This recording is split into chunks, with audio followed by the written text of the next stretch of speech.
Good afternoon. Today we are going to discuss about the extraocular muscles. So, what is an extraocular muscle?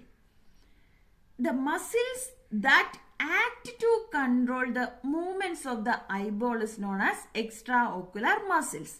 Clear? So, the extraocular muscles are the muscles that control the movements of the eyeball. It is known as extraocular muscles. The extraocular muscles are divided into two types, voluntary and involuntary muscle. We know that the voluntary muscles are the muscles that will come to the movement of our own way, like skeletal muscles, isn't it? But involuntary muscle, we know that cardiac muscle, it is involuntary in nature. So let us see which are the voluntary muscles. We are having 4 recti muscles, 2 oblique muscle and the levator palpebrae superioris. So the 4 recti muscles are superior rectus, inferior rectus, medial rectus and lateral rectus. The 2 oblique muscles are superior oblique and inferior oblique. And the last one is the levator palpebrae superioris. So the levator palpebrae superioris, we already studied the muscle around the eye, okay, which helps in to elevate the upper eyelid. Clear? So the muscles of the orbit is classified into 2 types, voluntary muscles and involuntary muscles. The voluntary muscles are 4 recti muscles, 2 oblique muscle and the levator palpebrae superioris. So there is a common factor for the recti muscle. We know that there are 4 recti muscles.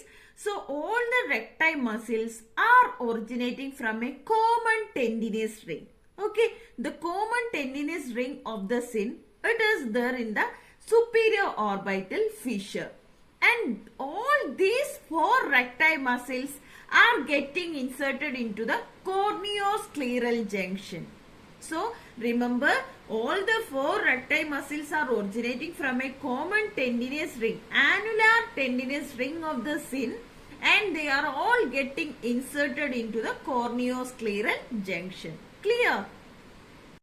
Look at this picture. We can see this is the annulus of the sin. Okay, common tendinous. We can see all the recti muscles are originating from the annulus of the sin. It is in the posterior part. Okay, in the posterior part, which bridges across the superior orbital fissure.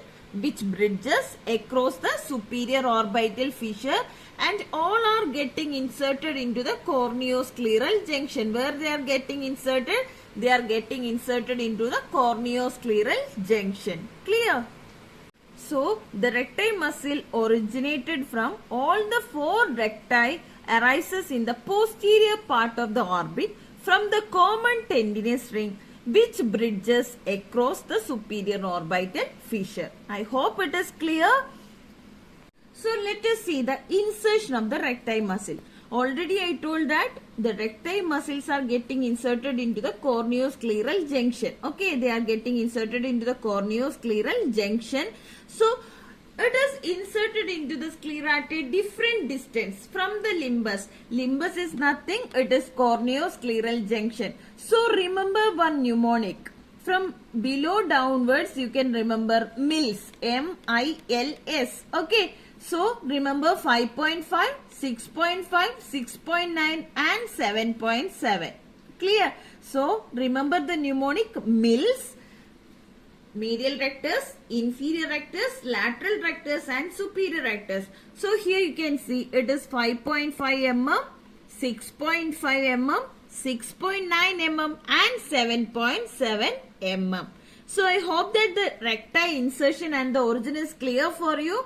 So the origin of the recti, it is from the common tendinous ring of the sin or the annulus of the sin, insertion to the corneoscleral junction at different distance. Okay, so remember the mnemonic MILS. Okay, clear?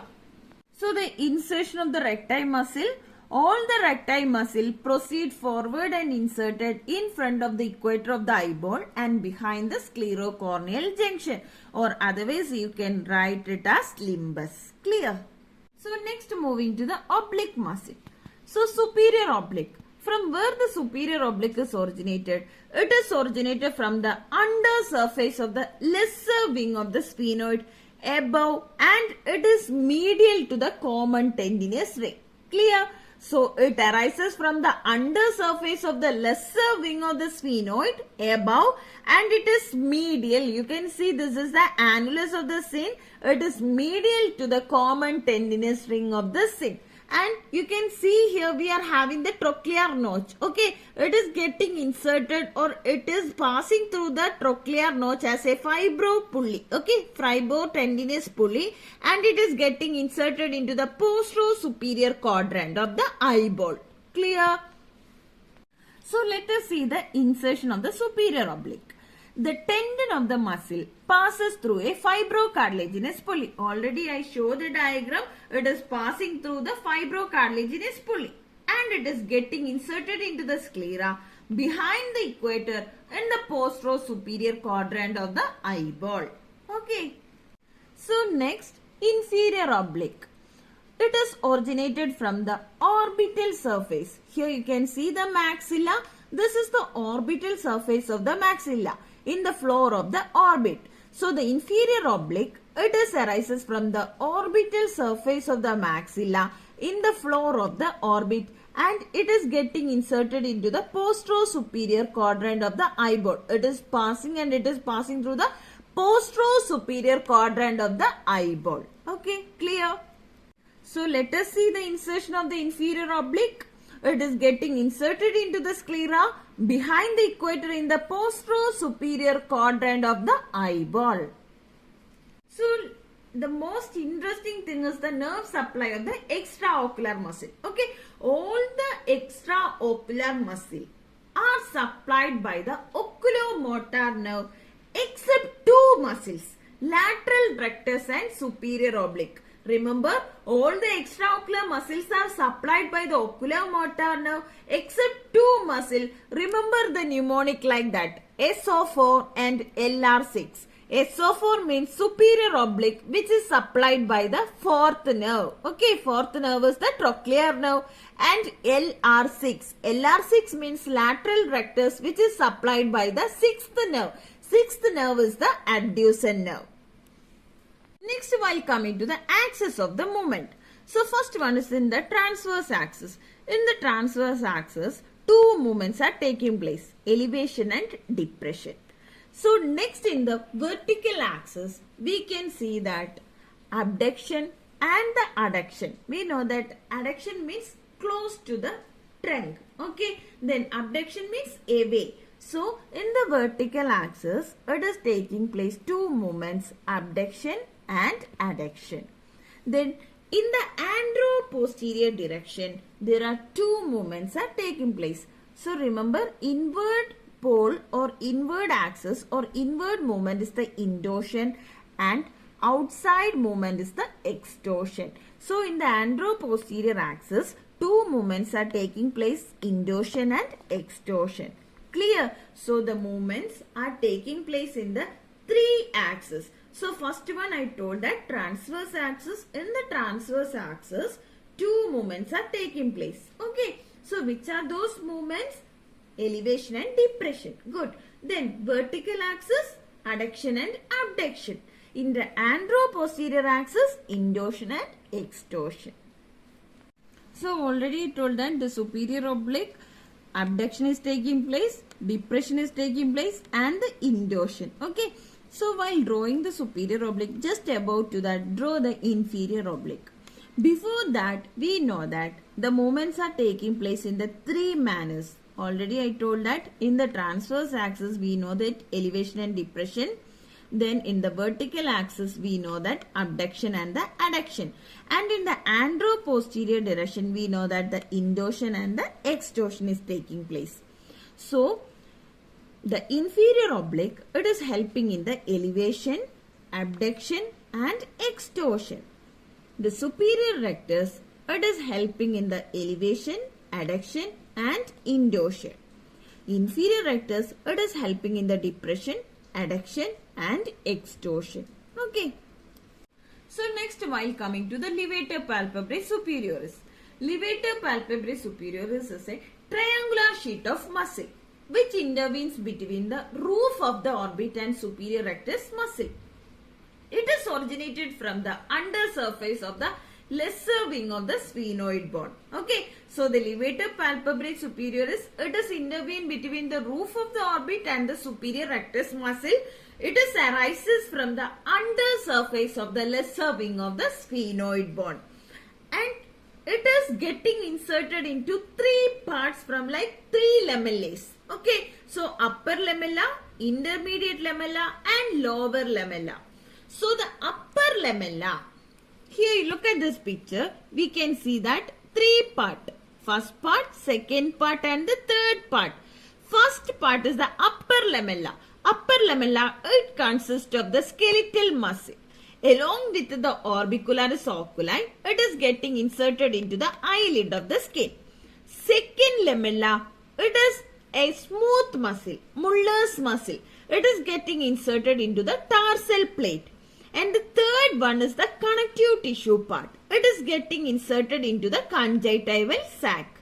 Clear? So from where it is originated? It is originated from above the tendinous ring. Okay. It is getting inserted into the three part. Three part means the upper part into the upper eyelid of the skin. Then the second lamella, it is getting inserted into the tarsal plate, and the third one is into the conjunctival sac. Just see the insertion of the levator palpebrae superioris. Already I told that it is having three part. The upper lamellae, it consists of skeletal muscle. Okay, it passes through the fibers of the orbicularis oculi and it is inserted into the skin of the upper eyelid. Intermediate lamella, it consists of smooth muscle. That is the Muller's muscle. Okay, it is inserted into the upper border of the superior tarsal plate. And the lower lamella, it consisting of connective tissue which is getting inserted into the superior fornix of the conjunctiva. Okay, hope it is clear. So already we told that all the muscles of the extraocular muscles are supplied by the oculomotor nerve. So same here, the levator palpebrae is also supplied by the oculomotor nerve, except LR6, lateral rectus, which is supplied by the 6th nerve, and SO4, superior oblique, is supplied by the 4th nerve. And its action, it elevates the upper eyelid. Okay. I hope that the voluntary muscle is clear for you. So the voluntary muscles, already we told that 4 recti muscles and 2 oblique muscle and 1 levator palpebrae superioris. Next, while coming to the involuntary muscle. Which are the involuntary muscle? Superior tarsal, inferior tarsal, and orbitalis muscle. So, superior tarsal, already just before that we told it in the levator palpebrae superioris. Intermediate lamella, that is the smooth muscle or the Muller's muscle. Same thing that the superior tarsal, it is derived from the intermediate lamella of the levator palpebrae superioris. So, where it is getting inserted? It is getting inserted into the superior tarsus. Clear? So, it assists in the elevation of the upper eyelid. Next, inferior tarsal. Inferior tarsal, it connects the inferior tarsus of the lower eyelid. So, remember, superior tarsal means superior tarsus. Inferior tarsal means inferior tarsus of the lower eyelid. So, where it is getting inserted? To the facial sheet of the inferior rectus and inferior oblique. Remember, it is inferior tarsal. So, inferior rectus and the inferior oblique. So, it connects the inferior tarsus of the lower eyelid to the facial sheet of the inferior rectus and inferior oblique. It assists in the depression of the lower eyelid. Clear? Next, orbitalis. It stretches across the inferior orbital fissure. Remember, orbitalis. So, it stretches across the inferior orbital fissure. Clear? So, involuntary muscles are 3 types: superior tarsal, inferior tarsal, and orbitalis. Superior tarsal, it is derived from the intermediate lamellae of the levator palpebrae superioris. So, superior tarsal. So, where it is getting inserted? Superior tarsus. Inferior tarsal. Inferior means inferior tarsus of the lower eyelid, along with the facial sheet of the inferior rectus and the inferior oblique. Okay. It assists in the depression of the lower eyelid. Next, while coming to the orbitalis. It stretches across the inferior orbital fissure. So next, while coming to the applied anatomy, we know that the main thing is the skin. So how the skin is formed? It is due to the paralysis of a muscle, individual muscle. Okay. So in this condition, what will happen? Two eyes appear to look in different directions. So there are two different types of skin, lateral skin and the medial skin. Okay. Next one is the nystagmus. Nystagmus is characterized by a involuntary oscillatory movement of the eyes. This is due to the incoordination of the ocular muscle. There will be the incoordination. No coordination will be there. Next one is the ptosis. That is the drooping of the eyelid. It is due to the paralysis of the levator palpebrae superioris due to the involvement of the oculomotor nerve, which leads to complete ptosis. If there is any lesion of the cervical sympathetic chain, it will lead into the partial ptosis because it affects only the smooth muscle part. We know that in the levator palpebrae superioris there is three part: upper lamella, intermediate lamella and the lower lamella. The intermediate part, it is the smooth muscle part. So if there is any lesion that occurs in the cervical sympathetic chain, it leads to partial ptosis because it is affecting only on the Muller's muscle of the levator palpebrae superioris. Okay.